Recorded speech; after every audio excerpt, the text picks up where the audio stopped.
अस्सलाम वालेकुम दोस्तों, इस वीडियो में हम देखेंगे कि हमारे पास जो डाटाबेस है उसको हम एक्सपोर्ट कैसे कर सकते हैं, मतलब उसका बैकअप कैसे ले सकते हैं और बाद में उसको इंपोर्ट कैसे कर सकते हैं, मतलब रिस्टोर कैसे कर सकते हैं। तो सबसे पहले तो हमारे पास यहाँ पे दो डाटाबेस हैं, एक ये क्लासरूम की है और एक ये शोरूम की है। अब मैं आपको दिखाता हूँ। ये क्लासरूम के अंदर हमारे पास ना दो टेबल है, एक स्टूडेंट का और एक टीचर का, और ये शोरूम वाली ना बिल्कुल खाली है, मतलब इसके अंदर कुछ भी नहीं है। लेकिन ये क्लासरूम वाली के अंदर दो टेबल हैं। तो हमने ये क्लासरूम वाली का बैकअप लेना और इसको हमने शोरूम के अंदर इंपोर्ट करना। मतलब अब यहाँ पे आपने दबाना सर्वर को और इधर आपने दबाना डाटा एक्सपोर्ट को। यहाँ से आपने सेलेक्ट कर लेनी है क्लासरूम वाली टेबल। आप अपनी मर्ज़ी के सेलेक्ट कर सकते हैं किसका बैकअप लेना।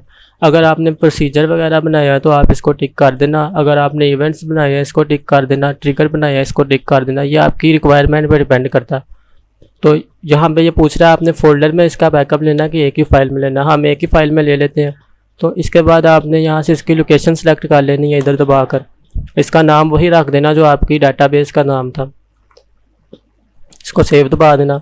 अब यहाँ पे लिखा हुआ है इंक्लूड क्रिएट स्कीमा। इसका मतलब ये होता है अगर मैं इसको टिक लगाऊंगा ना तो जब मैं इसको इंपोर्ट करूँगा तो ये क्लासरूम के अंदर ही इंपोर्ट होगा, क्योंकि मैं क्लासरूम का बैकअप ले रहा हूँ ना। तो बाद में जब मैं इसको इंपोर्ट करूँगा ना तो ये क्लासरूम के अंदर ही इंपोर्ट होगा। अगर मैं इसको टिक नहीं करता तो फिर मैं बेशक इसके अंदर भी इसको इंपोर्ट कर सकता हूँ और इसके अंदर भी इंपोर्ट कर सकता हूँ। जिस तरह अब मैंने टिक नहीं ना किया तो अब मैं इसको एक्सपोर्ट करता हूँ ये क्लासरूम वाले को। यहाँ पे आपने एक्सपोर्ट प्रोग्रेस को दबाना और स्टार्ट एक्सपोर्ट करना।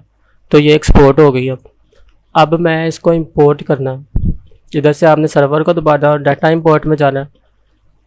अब आपने यहाँ से सिंगल फाइल को दबा देना क्योंकि हमारी एक ही फाइल थी।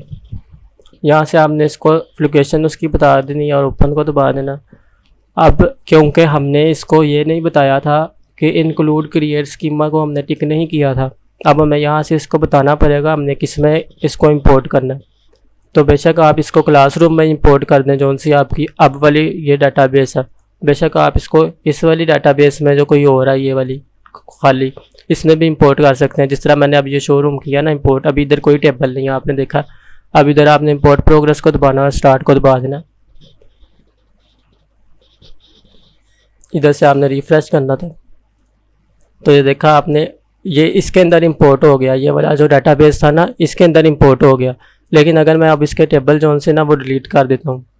अब हम देखते हैं जो हमने इंक्लूड क्रिएट स्कीमा, आपने यहाँ डाटा एक्सपोर्ट को दबाना, इधर जाना है, यही आपने इसको चीज़ें सेलेक्ट कर लेनी है जोन सी आपको चाहिए। अब हम इसको टिक करते हैं इंक्लूड क्रिएट स्कीमा को। अब हम फिर से एक्सपोर्ट प्रोग्रेस में जाते हैं, इसको एक्सपोर्ट करते हैं, ओवर आईडी कर देते हैं। तो ये कंप्लीट हो गया। अब आपने फिर से सर्वर में जाना और इसको इंपोर्ट करना। अब आपने देखा हमने ये सिलेक्ट किया शोरूम, और लेकिन अगर हम बेशक आप यहाँ से जोन सी मर्जी सिलेक्ट कर लें, लेकिन क्योंकि हमने इंक्लूड क्रिएट स्कीमा किया जिसकी वजह से वो इंपोर्ट इसके अंदर ही होगा। बेशक अब मैं इसको डिलीट भी कर दूँ ना तो इसके नाम से अब फ़र्क नहीं पड़ता। यहाँ से बेशक मैं कोई सिलेक्ट ना भी करूँ, लेकिन फॉर एग्जांपल हम इसी को सिलेक्ट कर लेते हैं। अब आपने इंपोर्ट प्रोग्रेस को दबाना, तो इधर से आपने दबा देना इंपोर्ट अगेन। तो देखा आपने ये इंपोर्ट हो गया। अब देखा आपने कि हमने यहाँ से सिलेक्ट किया था शोरूम, लेकिन इसने इंपोर्ट शोरूम के अंदर नहीं किया, इसने इंपोर्ट क्लासरूम के अंदर ही किया, क्योंकि हमने इंक्लूड क्रिएट स्कीमा टिक किया हुआ। बेशक अब मैं इसको डिलीट भी कर दूँ ना, ये देखना आपने मैंने इसको डिलीट कर दिया। तो अब इधर से इंपोर्ट, क्योंकि हमने वो फाइल सेलेक्ट की है, अब आप इंपोर्ट में जाना। हमने सेलेक्ट किया हुआ शोरूम, इंपोर्ट अगेन। तो देखा अभी जैसे रिफ्रेश किया, देखा आपका क्लासरूम वाला इंपोर्ट हो गया। तो जब आप इंक्लूड क्रिएट स्कीमा को टिक करते हैं ना तो फिर आप यहाँ से जोन सा मर्जी सेलेक्ट कर लें, इससे फ़र्क नहीं पड़ता। वो क्लासरूम जोन सा आपने एक्सपोर्ट किया ना डाटाबेस, इधर जाके जो एक्सपोर्ट किया वो उसी के अंदर ही इंपोर्ट होगा। तो उम्मीद है आपको डाटाबेस को एक्सपोर्ट करने की और इंपोर्ट करने की समझ आ गई होगी।